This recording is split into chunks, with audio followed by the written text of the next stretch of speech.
What's up, everyone? How's everybody doing? It is absolutely nasty outside, nasty and cold. And again, we are supposed to be getting some crappy weather here in the next couple days. I think like Thursday and Friday, right before the holidays, but probably all rain. Hope everyone is doing good. So today's video, I get asked this question. I think this is the #1 most asked question. What cam should I use? What is the best camshaft? You know the deal, right? A lot of people just don't know, especially if it's their first time, first Harley Davidson, first time doing a stage 2. They just don't know which camshaft to use. So I think after all of these years and after seeing all of these dyno runs and dyno sheets and seeing thousands upon thousands of motorcycles, I definitely think I have made up my mind which is the best camshaft. I already made up my mind years ago, but I'm going to tell you guys what I think, in my opinion, is the best camshaft. This is not a knock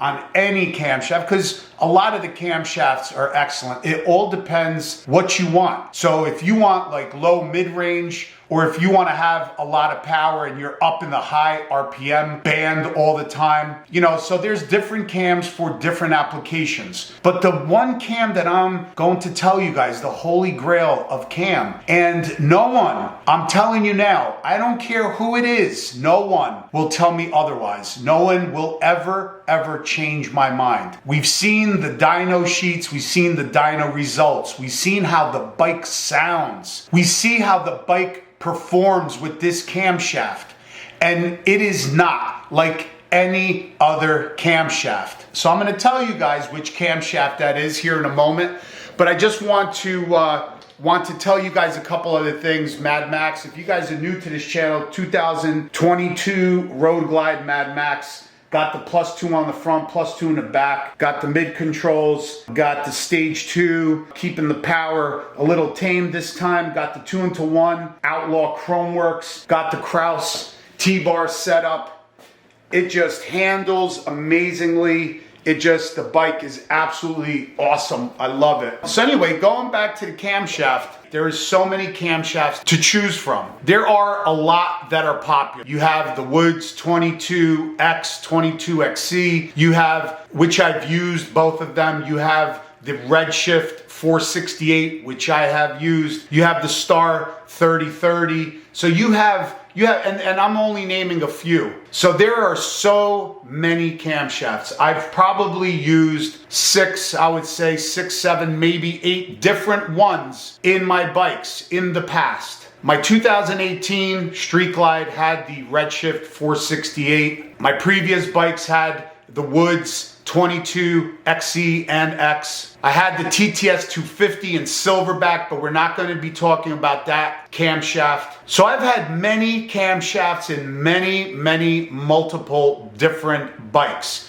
But the one camshaft that has been proven time and time again, I've had in many of my bikes, including this one right now. So a lot of people say, oh, okay, I like the Redshift 468 because it's a torque cam. So people either like a torque cam because they mostly stay in the low to mid-range RPM power band, or they go with a different cam, say maybe a Star 3030 or something else, you know, because they like to hit up in the high RPM range and bounce off the rev limiter. So it all depends. But see, me personally, I don't only like to stay in the low range or the mid range or the high range. I use the entire RPM range of the motor. That's just how I ride. If I'm on the highway and I'm not in the mood to downshift and I just want to pass somebody up, if I want to stay in 5th or 6th, well, that's going to be torque. You're going to need quite a bit of torque for passing power if you don't want to downshift into a lower gear. If you want to hit that throttle and you want to go high up in the RPM range, bounce off the rev limiter, then you're going to need, obviously, different cams are better for that type of application. But like I said previously, me, I like the low range, I like the mid range, I like the high range, I bounce off the rev limiter every now and then. That's just how I like to ride. for what you want. But the camshaft that I'm going to tell you, that is the holy grail of camshafts, that is the #1 camshaft for your Harley Davidson M8 107, 114, or your 117, is good for your low range, for your mid range, and for the upper RPM range. And this is not something I'm just pulling out of a hat or just conjuring up. The dyno sheets prove it. The dyno runs prove it. I see it. It's right in front of my eyes. Throughout all these years, seeing thousands and thousands of bikes, seeing hundreds and hundreds of dyno sheets, and a lot of dyno runs. There is nothing that's better than this cam that I will tell you. So, if you want a cam that is great in the low range, great in the mid range, and great in the upper RPM band, and sounds absolutely wicked with a wicked lopey sound, crazy crisp throttle response, the holy grail of camshafts is the S&S 475. I'm going to say it now. I've said it in the past. I will say it in the future until somebody, and again, this is my opinion. I'm not knocking any cam. All the camshafts are good because we're not talking about 20, 30 horsepower difference in the camshafts. You know, I'll just give you an example. You could use the S&S 475 cam and you could use a Redshift 468. We're only talking about maybe 5 horsepower, 5 foot-pounds of torque difference. Yes, they're higher on a 475, but still, are you really going to notice it? I do, but not really, you know, so it all depends. But from having multiple bikes with a 475 on a 107, on a 114, there is nothing, in my opinion, that beats the S&S 475 cam. And do not, if you're going to buy it, get the chain-driven one. Do not get the gear-driven one. If you are, you're definitely going to have to make sure that your crank runout is within tolerance, or you're going to have a problem. But as far as the S&S 475 cam, like I said, you have low range, you have mid range, you have power really high into the RPM range. On this one, 107 stage 2, I have power almost until 62, 6300 RPM. That's amazing. That's amazing. And you guys heard the bike. It just sounds ridiculous. My opinion, there is no other camshaft on the market now that sounds like the S&S 475. It's amazing. The throttle response is just super crisp. The engine runs just beautiful. I mean, there is not one thing, honestly, not one bad thing that I could actually say about the S&S 475. So if you ask me, which is the best cam, I'm going to always tell you the S&S 475 on a 107, 114, and 117. Big guy, on his CVO, he just put the 475 cam on his CVO on a 117 and got 120 horsepower. And I believe, let me check my text really quick. I think he got 120 horsepower and 136 foot-pounds of torque. Ridiculous with an S&S 475.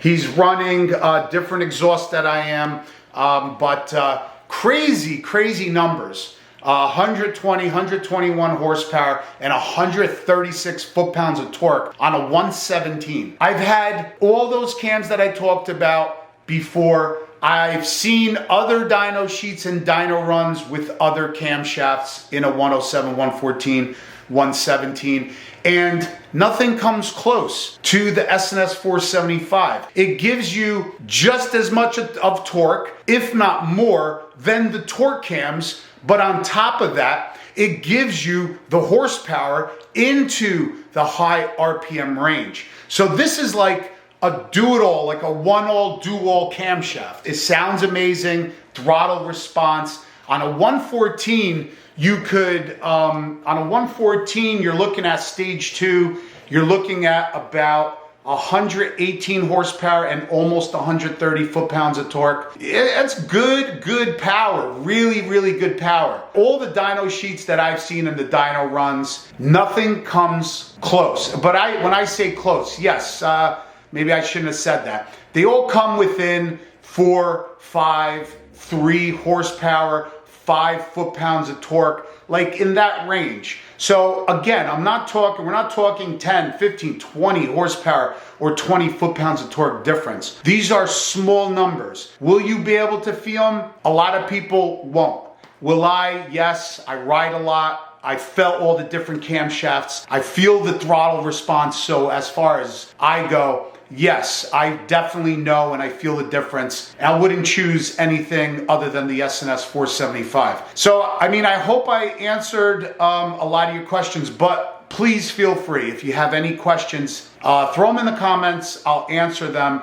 But if you guys, like I said, have a 107, 114, 117, S&S 475, exhaust, dyno tune, man, air cleaner, high breather, that's all you need, honestly. And you, especially on a 117, that's all you're gonna need. You're talking about really good power and torque numbers, and I think you'll be happy with it. I'm happy with my 107 now, with the stage 2 S&S 475. Got the 2-in-1 Outlaw Chromeworks exhaust, high flow air intake by Screaming Eagle. And let me tell you, the thing sounds absolutely wicked. It performs well and it's super reliable. Stage 2 only with the camshaft, as you definitely don't want, like the S&S 475, so you guys know, that's kind of the limit what you want to do as far as the lift goes on a camshaft on a stock valve springs. If you go any higher with the lift than a 475, you're looking for trouble. So what happens is the lift is so high, and in the high RPM band, what happens is if your springs, your valve springs are not strong enough, they can't keep up pushing that valve closed because the spring tension is not strong enough, and what happens, they snap. So once the valve snaps, that valve drops down into your cylinder and creates a lot of freaking damage. So, you know, possible catastrophic damage to your motor. You know, it happened on our buddy's bike, Matt. That's all worked out and got that fixed. But that's exactly what happened. Somebody put too high of a lift of cam. Do not go over 475. That's my opinion, my recommendation. They put in too high of a lift, did not change the valve spring, and that's exactly what happened. The valve spring cracked, valve drops down, and kaboom. So 475 is beautiful. I've had 60,000 miles, 50,000 miles on previous bikes with the 475. Big guy had multiple bikes with a stage 2 475 with 60,000 plus miles on his bikes. Never any issues, very reliable and great, absolutely great performance and great power and torque numbers. And the thing just sounds absolutely amazing.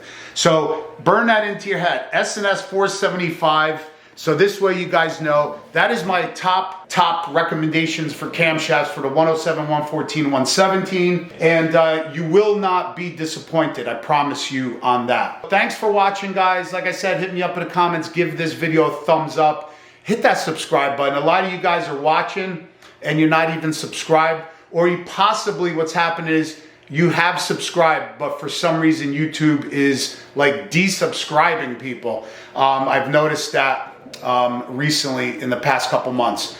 So make sure you subscribe, guys. Thanks, peace out, and see you guys on the next one.